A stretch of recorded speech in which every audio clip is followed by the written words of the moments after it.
Madam hi. Game changer రికార్డులనే change చేసుకుంటూ వెళ్ళిపోతుంది. గోల గోలే, దబిడి దిబిడే, అందరి ఇళ్లలోనూ అన్ని ఫ్యామిలీస్ లోనూ సంక్రాంతి పండగని మించిన సంక్రాంతిని తీసుకొని ఈ శంకర్ గారి మార్క్ కనబడిందా? డైరెక్టర్ శంకర్ గారి మార్క్.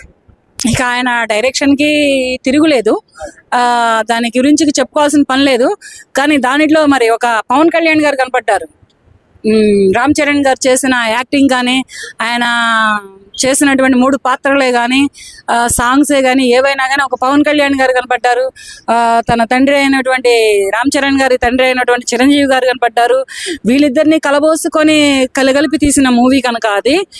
అతను అసలు ఇతను నిజంగానే పోలీస్ ఆఫీసరా, లేకపోతే ఇతను ఇంకేమైనా ఆఫీసరా, లేకపోతే ఒక కలెక్టరా, లేకపోతే ఏంటైనా ఒక అయోమయమైనటువంటి స్థితిలో చాలా నేను మూవీ కూడా అంతకు మించి బ్రేక్ ఇస్తుంది. బ్రేక్ ఆఫ్ ది బ్రేక్ ఇస్తుంది. పుష్ప 2 కలెక్షన్స్ బ్రేక్ చేస్తుందా గేమ్ చేంజర్? చేయొచ్చు మాక్సిమం. నేను చెప్పాను ఒకప్పుడు అది కలెక్షన్స్ బ్రేక్ చేస్తుందో లేదో నేను చెప్పలేదు. కలెక్షన్స్ గురించి పుష్పలో నన్ను అడగలేదు. కానీ నన్ను ఏమడిగారంటే మూవీ బ్రేక్ చేస్తుందా, మూవీ ఏ రేంజ్లో ఉండబోతుందని అడిగారు. అడిగితే దానికి నేను ఘాటుగా అండ్ ధీటుగా మన అల్లు అర్జున్ గారి స్టైల్కి తగ్గట్టుగా సమాధానం చెప్పాను. అది బ్రేక్ చేసింది.